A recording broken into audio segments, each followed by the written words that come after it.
ஐயோ பிரேக் பிடிக்கல தள்ளி போங்க என்று சொல்லி முடிக்கும் முன்னே ஏற்பட்ட பயங்கரமான விபத்து. சிசிடிவி காட்சிகள் வெளியாகி பெரும் பதற்றத்தையும் பரபரப்பையும் ஏற்படுத்தியிருக்கு.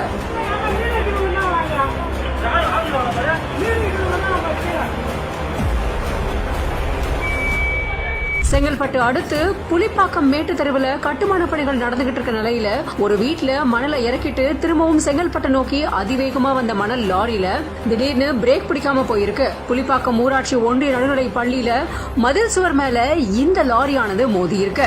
அப்போ தறிக்கட்டு ஓடின லாரியானது சாலையோரமா நிறுத்தி வைக்கப்பட்டிருந்த 2 இருசக்கர வாகனங்கள் மேல மோதி இருக்கு. பள்ளியோட சுவரும் இடிஞ்சு விழுந்திருக்கு. புலிப்பாக்கம் சாலையில போய்கிட்டு இருந்த பொதுமக்கள் அலறி அடிச்சு ஓட்டம் பிடிச்சிருக்காங்க.